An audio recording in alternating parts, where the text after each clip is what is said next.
विद्यार्थी मित्र हो, आज आपण मराठ्यांच्या इतिहासाची साधनं किंवा इतिहास लेखन या संदर्भानं आपण माहिती घेऊ.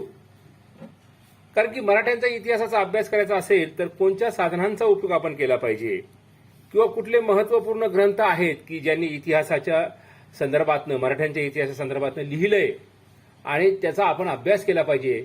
जेव्हा आपल्या मराठ्यांच्या इतिहासाचा आपल्याला अभ्यास होईल अशा प्रकारची साधनं कोणती आहेत आणि कुठल्या लेखकाने किंवा कुठल्या संशोधकाने मराठ्यांच्या इतिहासावरती मूलभूत असं संशोधन केलेलं आहे, त्या संदर्भानं माहिती आपण या प्रकरणात घेऊ. मित्र, आपण सगळ्यात पहिले बघतो की इतिहास लेखनासाठी आपल्याला शास्त्राची किंवा शास्त्र म्हणून मान्यता प्राप्त व्हावी यासाठी म्हणून काही मिनिमम क्रायटेरियाज आहेत, काही निकष आहेत, ते आपल्याला पूर्ण करणं गरजेचे असते.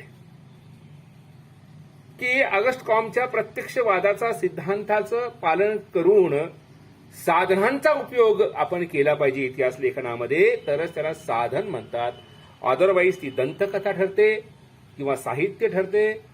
म्हणून आपल्याला इतिहास म्हणून, शास्त्र म्हणून त्याला मान्यता मिळण्यासाठी आपल्याला काही साधनं जी आहेत इतिहासाची, जे प्रूव्ह करण्यासाठी जी एव्हिडन्स आहे त्याची फार गरजेची असते. जर आपण या सायंटिफिक मेथडचा जर वापर केला नाही तर त्याचा काही आपल्याला अर्थ उरत नाही. या साधनांचं स्टोरेज आपल्याला करायला पाहिजे आणि स्टोरेज केल्याशिवाय आपल्याला इतिहासाचं लिखाण करता येत नाही. आणि महत्वाचं म्हणजे इतिहास लिहिताना आपल्याला सगळ्यात महत्वाची गोष्ट काय लागते की आपल्याला मेथोडॉलॉजी पाहिजे. इतिहास लेखनाची एक मेथोडॉलॉजी, एक पद्धतीशास्त्र आहे. ते कोणतं पद्धतीशास्त्र आपण वापरतो ते अत्यंत महत्वाचं आहे. आपण ओरल हिस्ट्री लिहित असेल तर आपल्याला ओरल साधनाचा वापर करता आला पाहिजे. आपण जर ऑगस्ट कॉमच्या प्रत्यक्षतावाद वापरत असेल तर प्राथमिक आणि दुय्यम साधनाचा वापर आपल्याला करता आला पाहिजे. जे वॉल्टर स्कॉटच्या निरीक्षण पद्धतीचा आपण वापर करत असेल तर त्याचा आपण वापर केला पाहिजे. नमुना आपण ज्याला म्हणतो निरीक्षण पद्धती, मॅक्रो आणि मायक्रो सूक्ष्म संशोधन असेल तर आपण एक नमुना निवडतो, एक प्रारूप निवडतो आणि त्याच्या आधारावरती आपण काही निरीक्षणं घेतो आणि मग आपण ते संशोधन पुढे नेत असतो. काही विदेशी इतिहासकार आहेत, त्या विदेशी इतिहासकारांनी कशा पद्धतीने इतिहास लिहिला ही अत्यंत महत्वाची गोष्ट असते, त्याची आपण नोंद घेतो. आता इतिहास लेखनाच्या पद्धतीमध्येही आपल्याला भारत देशाच्या संदर्भातनं अनेक पद्धतीनं वेगवेगळ्या इतिहासकारांनी इतिहास लिहिल्याचं आपल्याला माहित आहे. त्याच्यामध्ये सगळ्यात महत्वाचं राष्ट्रवादी इतिहास लेखन, नॅशनलिस्ट हिस्ट्री रायटिंग ज्याला आपण म्हणतो. त्याच्यामध्ये आपण टिळक, सावरकर, भांडारकर, राजवाडे, न्यायमूर्ती Ranade, the rise of Maratha power किंवा the arctic home of Vedas, सावरकरांचं सात सोनेरी पानं वगैरे ह्या ज्या इतिहासाला आपण नॅशनलिस्ट हिस्ट्री आपण म्हणतो. म्हणजे त्याच्यामध्ये काय आहे की राष्ट्र सर्वोपरी ही गोष्ट मान्य केली करतो आपण. नंतर कॉलनिस्ट हिस्ट्री लेखन ज्याला आपण वसाहतवादी इतिहास लेखन, जसं मॅक्स मुलरनं इतिहास लिहिला भारताचा, जेम्स मिलनं इतिहास लिहिला. जेम्स मिलनं भारताचा इतिहास लिहिला. तो भारताची विभागणी, इतिहासाची विभागणी कसं करतो तर पहिल्यांदा म्हणतो भारतीय इतिहासाला हिंदू पिरियड, नंतर इस्लामिक पिरियड आणि नंतर ब्रिटिश पिरियड. तेव्हा ख्रिश्चन पिरियड तो म्हणत नाही. आणि या तीन विभागामध्ये भारताच्या इतिहास काळाला तो विभागतो. आणि त्याच्यामध्ये ब्रिटिशांचं राज्य हे किती चांगलं होतं आणि किती ते लिबरल होते आणि या राज्यामुळे भारतीयांना किती फायदा झाला, चांगलं त्यांचं झालं, अशा प्रकारची ती आपली थेरीज मांडतो. म्हणजे त्याला आपण कॉलनिस्ट, वसाहतवादी इतिहासकार, मार्क्सिस्ट इतिहासकार, रवींद्रनाथ थापर, धर्मानंद कोसंबी यासारखे जे इतिहासकार आहेत ते मार्क्सवादी इतिहासकार आपण म्हणतो. लेफ्टिस्ट हिस्टोरियन्स असे आपण समोर दिसतंय आपल्याला. आणि त्यानंतर आपण बघतो की doctor Ambedkar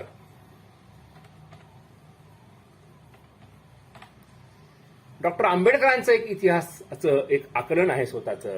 who were the Shudras, शूद्रपूर्वी कोण होते, हाऊ कम अनटचेबल, अस्पृश्य मूळचे कोण होते, या ग्रंथामध्ये किंवा थॉट्स ऑन पाकिस्तान या ग्रंथामध्ये त्यांनी जो इतिहास प्रतिपादित केला की त्यांचं असं म्हणणं आहे की भारताचा इतिहास लिहिताना क्लासपेक्षाही कास्ट फार महत्वाची आहे.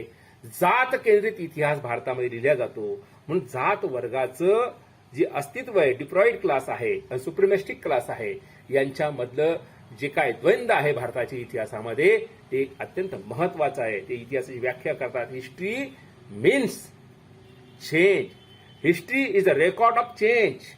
म्हणजे जे बदल आहे त्याचं रेकॉर्ड ठेवणं म्हणजे इतिहास.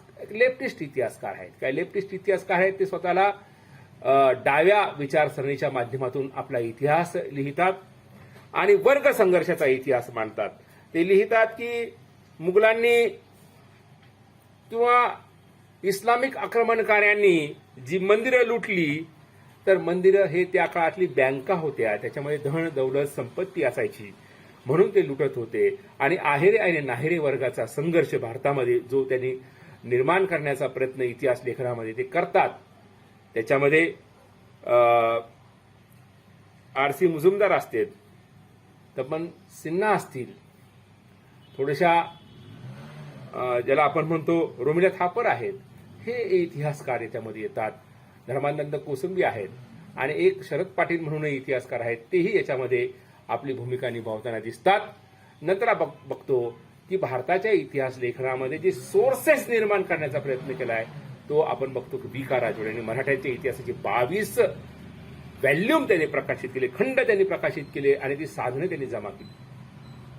आणि या इतिहासामध्ये त्यांनी Mughal invention of the sources, मुघलांच्या इतिहासाचंही आपण लिखाण करू शकू अशा प्रकारची साधनं त्यांनी तिथे निर्माण केली किंवा एकत्र कलेक्ट केली आणि ती प्रकाशित केली. ज्यांना कोणाला शिवाजी महाराजांचा इतिहास किंवा मराठ्यांचा इतिहासाचा अभ्यास करायचा असेल तर वि का राजवड्यांचा या 22 खंडांच्या संदर्भातनं विचार करणं गरजेचं होतं, नव्हे ते अगद्याचं होतं जर त्याला चांगल्या पद्धतीने इतिहास लिहायचा.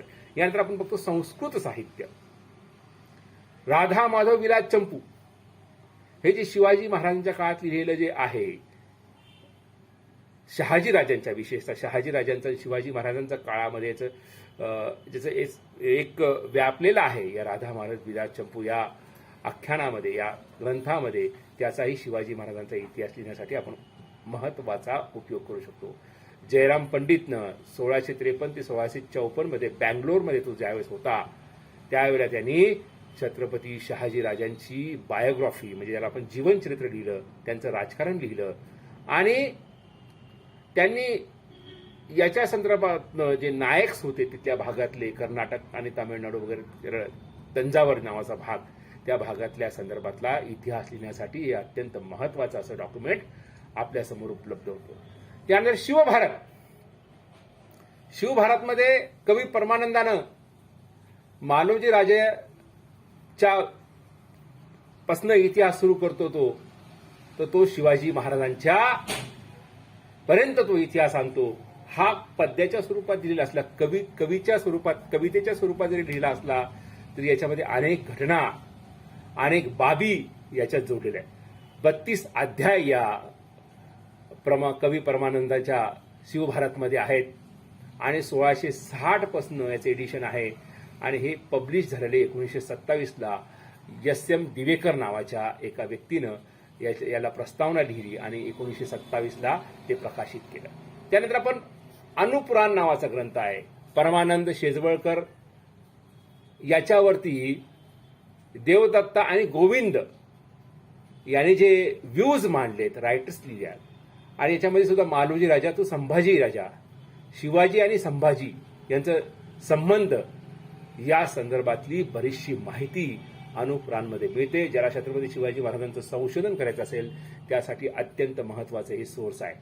आणि शिवाजी महाराजांच्या इतिहासाला जे आधार मिळतो याच महत्वपूर्ण ग्रंथातून मिळतो.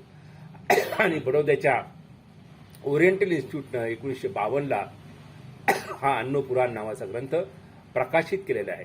नंतर आपण बघतो प्रणल पर्वत ग्रहणाख्यान नावाचा एक जो ग्रंथ आहे तो अत्यंत जयराम पंडितांनी लिहिलेला आहे 1674ला. म्हणजे शिवाजी महाराजांचा राज्याभिषेक ज्या वेळेला झाला त्यावेळेस तो लिहिलेला आहे. तर पन्हाळ्याच्या विक्ट्रीपर्यंत 1673 ते नंतर आपण बोलतो बल्लोळ खान, प्रतापराव गुजर यांच्या संदर्भामध्ये झालेले जे संबंधातले कॉन्फ्लिक्ट आहेत, त्यांच्यामधले वादविवाद आहेत, आणि उमराणी 1674 असा सगळा व्यापक काळ याच्यामध्ये येतो या ग्रंथामध्ये. या भागावरती जरा संशोधन करायचं असेल किंवा या भागाच्या संदर्भातला शिवाजी महाराजांचा इतिहास आपण जो सांगतो तर या ग्रंथाच्या आधारावर आपण सांगताना आपण विसरत नाही मित्र. त्यानंतर शिवराज्याभिषेक कल्पतरू हा अत्यंत महत्वाचा ग्रंथ आहे. याच्यामध्ये शिवराज्याभिषेकाच्या संदर्भातली महत्वाची माहिती अनिरुद्ध सरस्वती यांनी लिहिलेलं आहे. हे 234 श्लोक याच्यामध्ये आहेत आणि हे गोविंद निच्चलपुरी हा जो होता तिथे उपस्थित आणि गग्गा भट याच्या संदर्भातनं गग्गा भट आणि निच्चलपुरी याच्यामधलं जे कन्व्हर्सेशन आहे, याच्यामधली जी चर्चा आहे, या चर्चा या शिव राज्याभिषेक कल्पतरू नावाच्या ग्रंथामध्ये आलेली दिसते. आता बघा, निच्चलपुरी यांनी जो शिवाजी महाराजांचा दुसरा राज्याभिषेक केला तो शाक्त पंथाच्या पद्धतीनं. असं एक आधार होतो की शाक्त पंथ हा बौद्ध धर्माचा एक शाखा आहे, त्या पद्धतीनं ते राज्याभिषेक झाला. आणि आधी जी निच्चलपूर्वी गागा भट्ट आहे यांनी वैदिक धर्माच्या पद्धतीनं शिवाजी महाराजांचा राज्याभिषेक केला आणि नंतर निच्चलपुरी गोसावीनं शाक्त पंथाच्या रूपाने राज्याभिषेक केला. आणि त्यांच्यामधलं जे कन्व्हर्सेशन आहे, जी चर्चा आहे, ती याच्यामध्ये आल्याची दिसते मित्र. नंतरचा जो ग्रंथ आहे अत्यंत महत्वाचा संस्कृत सोर्स आहे, राज्य विविध कोश. हा राज्य विविध कोशामध्ये धुंडीराज लक्ष्मण यांनी हा राज्य विविध कोश निर्माण केला. राज्यकारभाराच्या संदर्भातलं मार्गदर्शन याच्यामध्ये आहे. म्हणजे शिवाजी महाराजांनी रंगनाथ हनुमंते आणि जे शिवाजी महाराजांनी ऑर्डर दिल्यात त्या ऑर्डर त्यांनी त्याच्यामध्ये लिहिल्यात. त्या संपूर्ण ऑर्डर्स हे राज्य विविधा कोश या ग्रंथात येतात. आणि याचं इन्व्हिटेशन ज्याला म्हणतो आपण, काय म्हणतो, त्याचं परीक्षण करण्याचं फारसी जे ग्रंथ होते, शिवाजी महाराजांना असं वाटत होतं की जो राज्यकारभार मुघलांच्या काळामध्ये, तुर्कांच्या काळामध्ये, अरबांच्या काळामध्ये जो वेगळ्या भाषेमध्ये आहे, पारशी भाषेमध्ये असेल किंवा दख्खनी उर्दू भाषेमध्ये असेल किंवा अरबी भाषेमध्ये असेल, तो राज्यकारभार बदलून तो आपल्या भाषेत आला पाहिजे. म्हणजे सर्वप्रथम तो संस्कृतमध्ये आला पाहिजे, नंतर तिथनं तो मराठीमध्ये आपण त्याला ट्रान्सलेट करू किंवा त्याला भाषांतरित करू. अशी जी योजना शिवाजी महाराजांची होती ती ही या राज्य विविधा कोश धुंडीराज लक्ष्मण यांनी पूर्ण केल्याचं लक्षात येतं. हा ग्रंथही अत्यंत महत्वाचा आहे.